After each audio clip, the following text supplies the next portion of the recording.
Et si vous pouviez prêter de l'argent à votre société et percevoir des intérêts pour ce prêt que vous avez fait? Eh oui, c'est possible.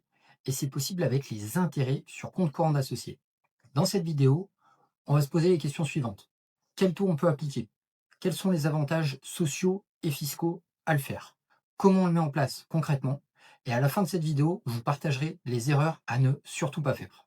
Je m'appelle Johan, je suis fondateur du cabinet Le Bon Revenu et mon activité consiste à optimiser la stratégie de rémunération des dirigeants. Et parmi toutes les solutions qui existent, vous avez la possibilité, en tant que dirigeant, de mettre en place des intérêts sur votre compte courant d'associé. Alors, pour rappel, le compte courant d'associé, c'est une dette que la société vous doit. À la base, le compte courant d'associé n'a strictement rien à voir avec votre compte courant.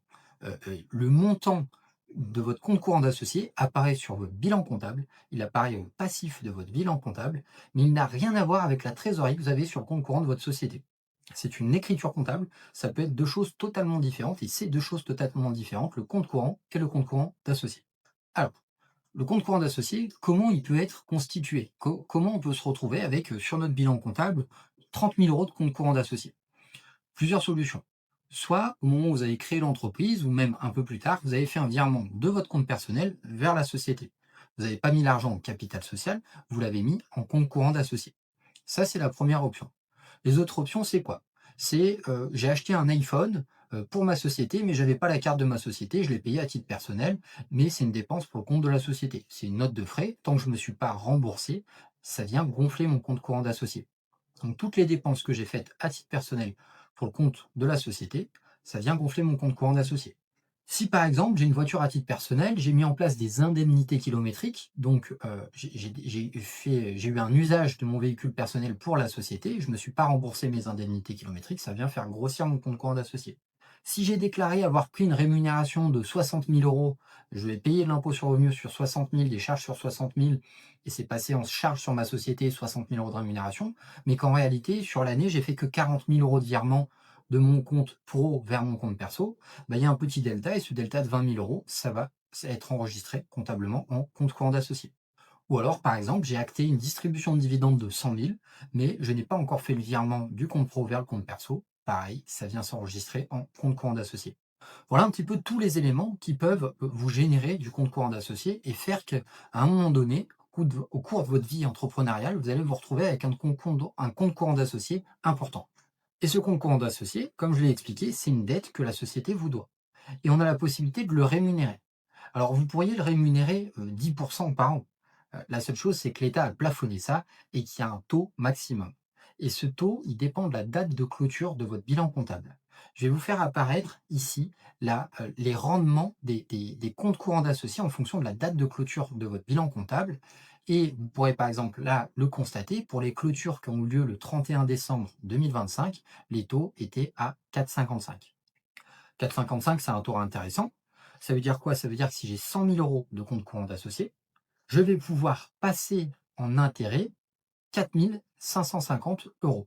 Les 4 550, ils passent en charge, donc ils baissent le bénéfice de ma société. Je vais payer moins d'impôts sur les sociétés. Et à titre personnel, j'ai encaissé 4 550 euros. Ces 4 550 euros, je vais devoir les déclarer à l'impôt sur le revenu. Et sur cette somme, je vais payer la flat tax. La flat tax qui est à 31,4%. Donc, oui, je dois m'acquitter de la flat tax, mais j'ai sorti de l'argent de la société déductible du bénéfice, sans charge sociale et avec une fiscalité forfaitaire de 31,40. C'est très intéressant. Si toutefois je ne veux pas les prendre, ces intérêts, parce que j'en ai pas besoin, bah, je peux les faire enregistrer en compte courant d'associé et eux aussi. Et un des prêts, on ne va plus calculer mon compte courant, mes intérêts sur une base de 100 000, mais sur une base de 104 550. Et à ce moment-là, bah, ça fait un petit peu l'effet boule de neige. Mais attention, les 31,40 de flat tax que vous devez sur les 4 550, vous devrez vous en acquitter, même si les 4 550, vous ne les avez pas touchés. D'accord? Ils ont été déclarés, vous devrez payer de l'impôt sur le revenu, même si vous n'avez pas touché la somme. Une petite subtilité qui est importante, c'est que vous pouvez tout à fait constater sur votre bilan comptable au passif 100 000 euros de compte courant d'associé. Pour autant, quand votre cabinet comptable va calculer les intérêts sur le compte courant d'associé, ils vont faire la moyenne de votre compte courant d'associé sur l'exercice total. Donc ça, il n'y a que qui peuvent le faire, puisque le calcul se fait en fonction de vos opérations et des rapprochements bancaires et de vos relevés de compte bancaires. Donc, Inutile de vous dire, le 30 décembre, je fais un virement de mon compte perso vers mon compte pro de 100 000 euros, j'applique les 4,55 et le 1er janvier, je récupère mes 100 000 euros. Ça ne fonctionne pas. On va regarder la moyenne du compte courant d'associé sur l'exercice comptable complet. Et l'erreur à ne pas faire, c'est exactement celle que je viens de vous dire, c'est de s'amuser à injecter de l'argent personnel dans sa société uniquement dans le but d'aller appliquer ses intérêts sur le compte courant d'associé. C'est pas légal, ça peut être considéré comme une faute, d'accord? Normalement, si la société elle a les moyens de vous rembourser les sommes qu'elle vous doit, elle est censée le faire.